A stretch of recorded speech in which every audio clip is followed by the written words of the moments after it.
Hey everybody, it's Muscle Car Camping. We're back with a couple of very special Mopars.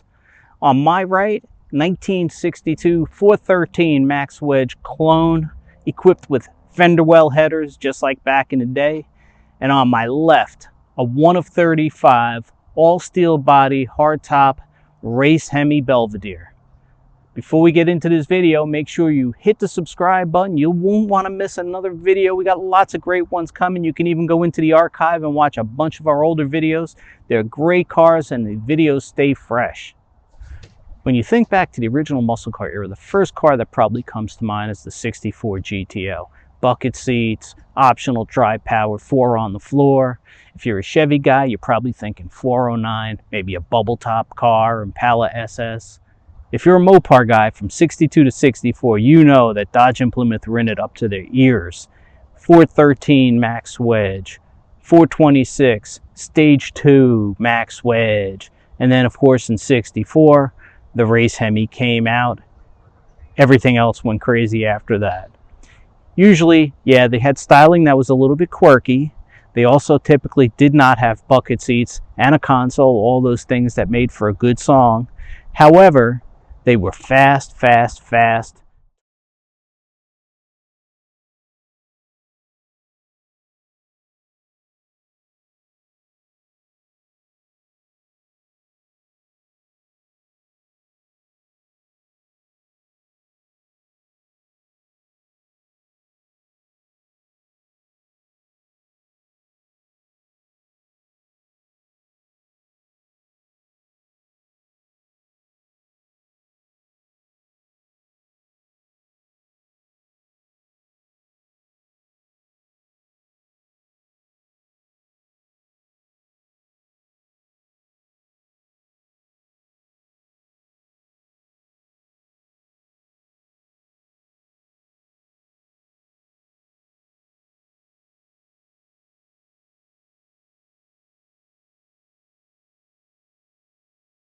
You really think about how unusual these cars were.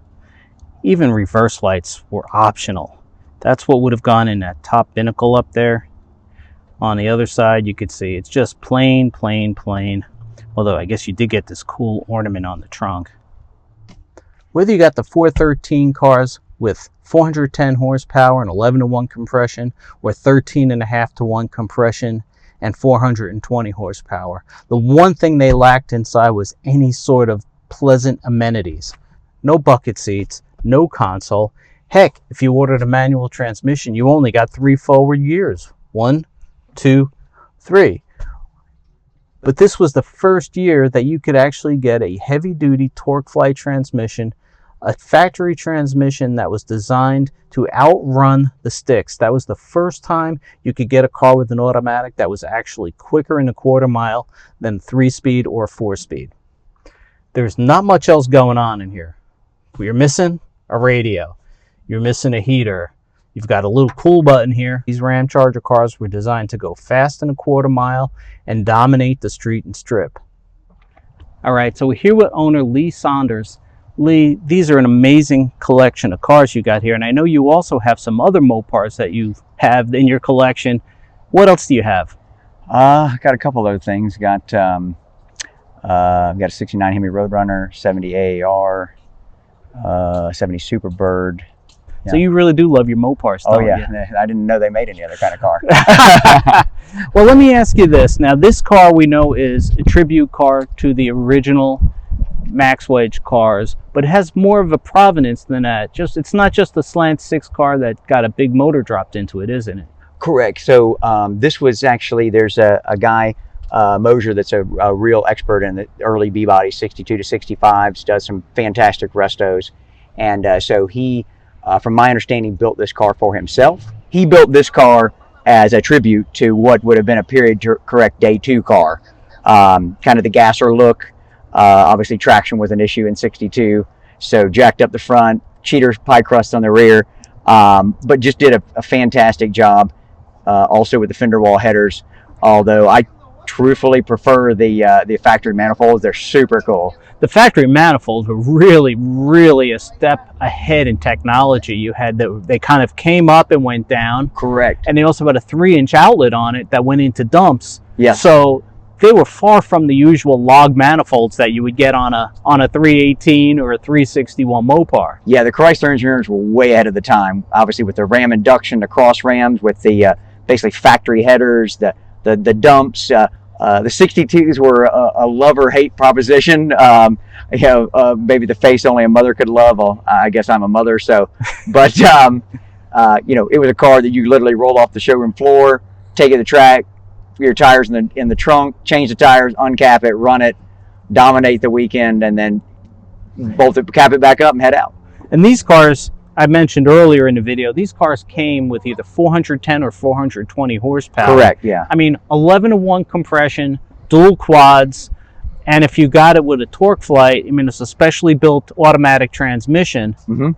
That was the mild one. Yes. That was the mild one, which was probably good for 1370s at 106 or so in the quarter mile. Yeah. Then you had these with the 413 with the 13.5-to-1 compression.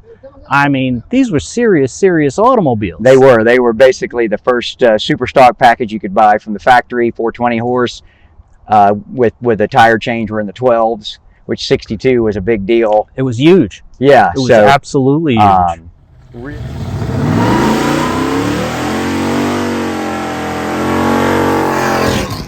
Over here, we have the 64 Hemi Belvedere. Such a cool car. Much more conservatively styled, we'd say, than the 62. Still shared a lot of the same shapes, but definitely was not as unusual looking. And by this time, they actually had a halfway decent full-size car to compete with Ford and General Motors. Even in the rear on the 64 Belvedere, it was much more toned down styling than you saw on the 62 Dodges and Plymouths. Those cars were very unusual looking, to say the least. I mean, compare one car from Dodge just 2 years earlier, and you had to be wondering, did they get into the LSD sooner than the rest of the hippies in the 60s?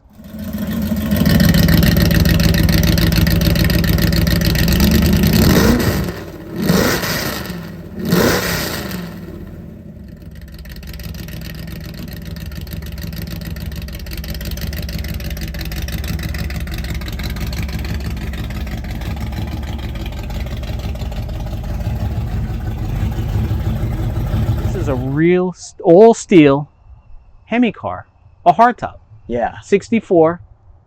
Lay it on me. Let me know the story. So these are an oddball deal. They made 35 of them.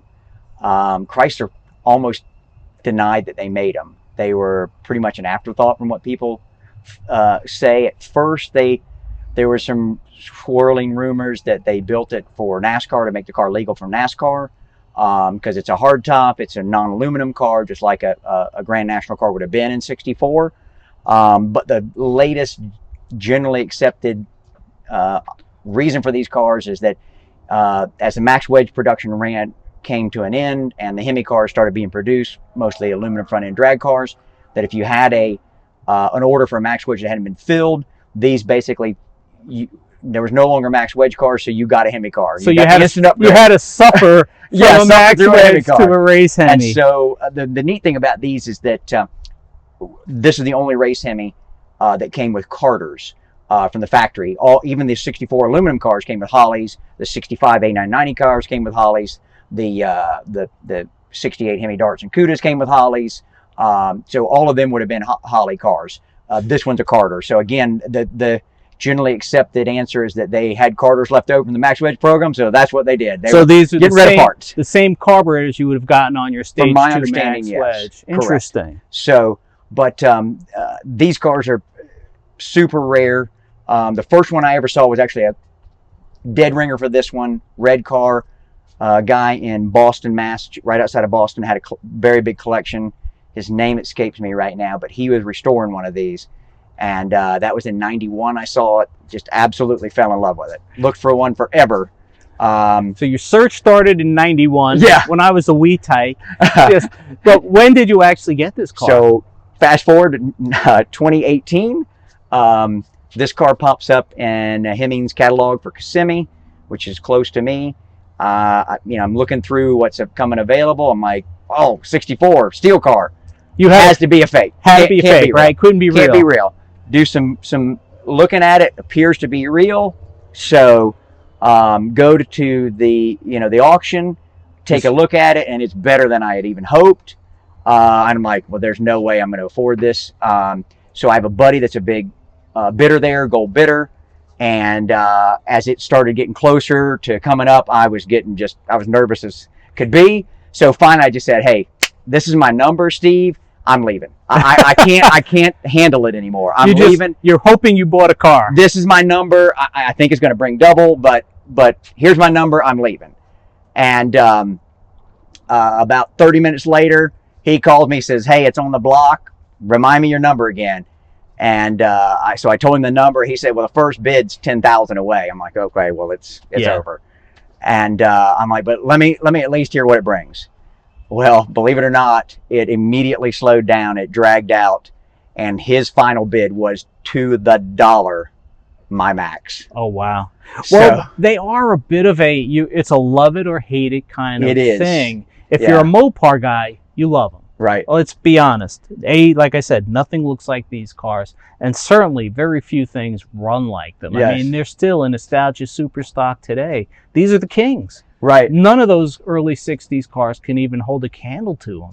Yeah, but they're an oddball. Obviously, if you're not a die-in-the-wool Mopar guy, you know what a 68 Charger, 69 Charger looks like. You know what a Hemi Cuda is. You might even know a Hemi Roadrunner or something like that. Very few people know these cars even exist. So it's kind of like the cheat code. You got to know what it is to understand it, and then you got to like what it looks like. To me, I love it. My father's first car was a 63 Sport Fury convertible. So I've always liked the earlier B-body stuff. But how did you know? What did you have to look for to find out that make sure this car was legitimate? So anybody that's into the Max Wedge cars or the early Hemi cars has probably heard of Daryl Davis. He's the authority on these cars, ex-Chrysler executive. It thoroughly researched the cars, has a book of every production number, every VIN number, and the options on it. You go to his book, if it's in it, that's the blessing kind of from the Pope. Okay.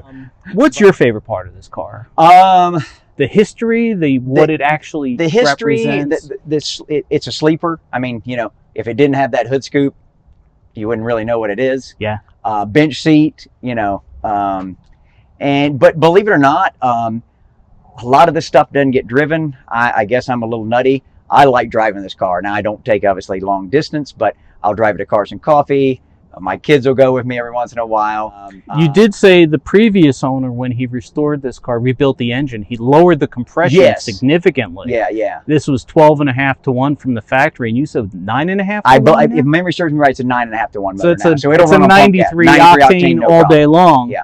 Wow. I mean, it sure sounded a lot rowdier than that when you started it. It's definitely got some grizzle there. Yes, sir. But I dig it, and it's just such a cool car. And the coolest thing about it is that I finally got it, and B, I paid less for the car than it would have cost me to restore it if you gave it to me. So I got lucky. Well, people don't understand. They see auction cars. They think, oh my God, that car got so much money. Yeah. Well, they don't realize you could spend twice that restoring it. Oh, and I've got the bills, and you hit the number on the head. Yeah, and you don't. I mean, it's tough because we all know that the market has changed. You know, what was once a $1,500 car is now a $15,000, $150,000. Who knows how many zeros at the end car? But if you buy at an auction, and I'm not being a proponent to go to an auction, but if I bring my car to Joe Blow's restoration shop, I might not get it back for 3 or 4 years.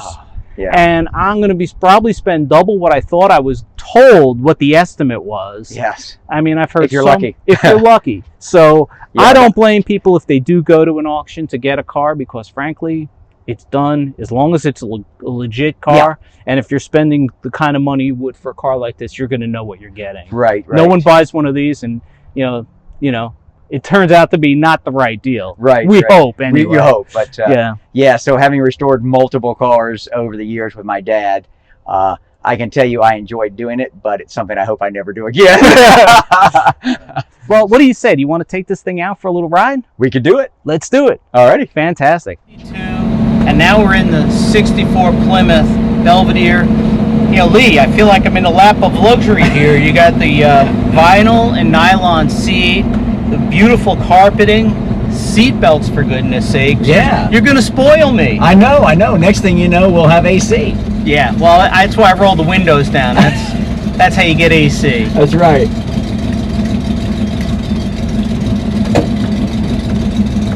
I love the push-button transmission, too.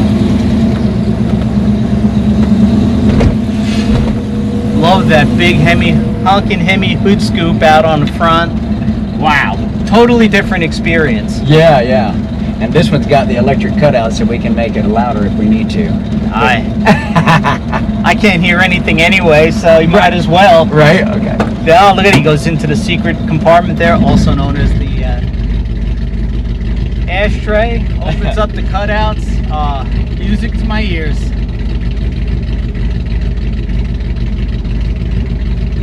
These came from the factory with such a restrictive exhaust, it sounds like a 6-cylinder until you open it up. Well, it is pretty funny. I know they had the good manifolds, but those little tailpipes that are coming out of the back of this car, ridiculous. Just hilarious. Yeah.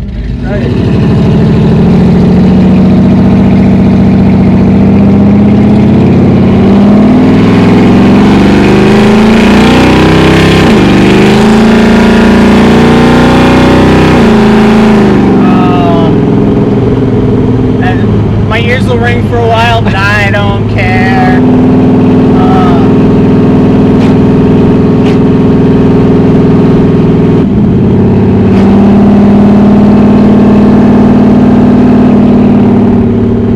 Now this is actually a really nice car considering what it is. It is. It's I wish I could take credit for the restoration, but bought it obviously this way, and most of our restorations up. I think they're Chippewa Falls. They did a fantastic job on the car. Here I can close it down a little bit so we can talk. Well, we can talk, but we got to make sure everybody can hear you. But yeah, they did a fantastic job. I've got a full photo album of the work they did. They did a wonderful job on the car, and it's amazing how nice it really drives for what it is. Obviously, this would have been a 12.5-to-1 race Hemi when it was produced by Chrysler. Whoever did the work on it, they actually dropped it to like a 9.5-to-1 motor, so it'll later run. It's super happy on 93 octane. I was gonna say, sure. So so actually it makes a pretty darn good cruiser. I've taken it to a couple of Cars and Coffee. We've taken it out actually looking at Christmas lights one time with all the kids in it. So that was pretty fun. That is great. No seatbelts. We're gonna die like men. You know, I've always been fascinated by these cars since I first learned about them. I mean, you either got 11-to-1 compression or 13.5-to-1 compression. When Bob Moser built this car, which compression did he go with, or did he go with neither of the above? So from the information I can gather, he did I think a 10.5-to-1. So just to make it a little more street friendly. Gotcha. This one is cloned off of a 11-to-1 one, so not too different. But yeah, definitely not the 13-to-1 that it could have been. Right. I noticed it has a pretty high idle like it's supposed to. Yep. Ah, this is glorious. I'm never going home. Ah, this is fabulous. This is just great.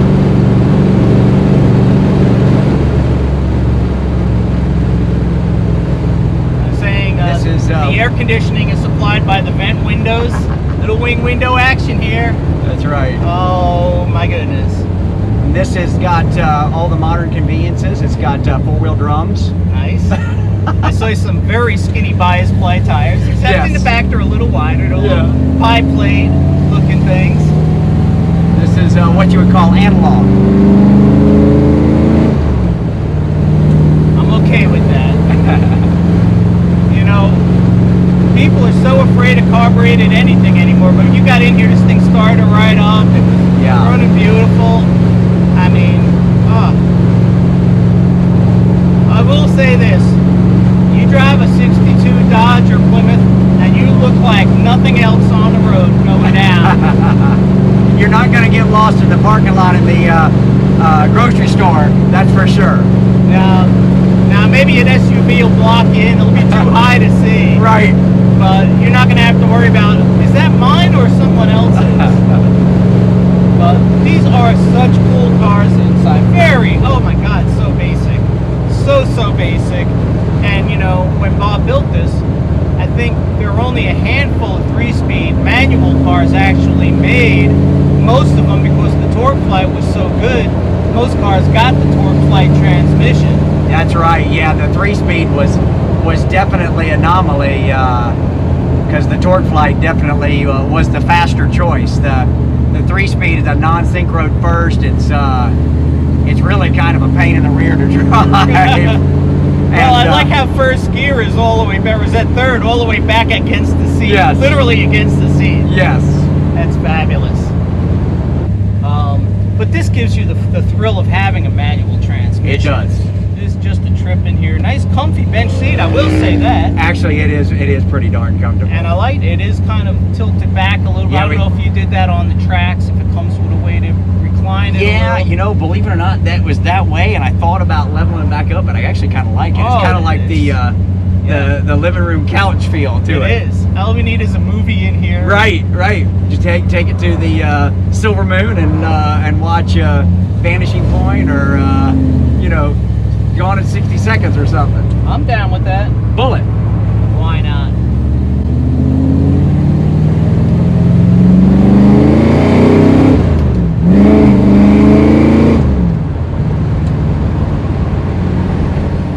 Lee, what's your favorite part of this car? I mean, it's a pretty outstanding piece of automotive history here. What do you like about it? You know, I like how clean it is, but if specifically to the car, I just love the look of a cross ram.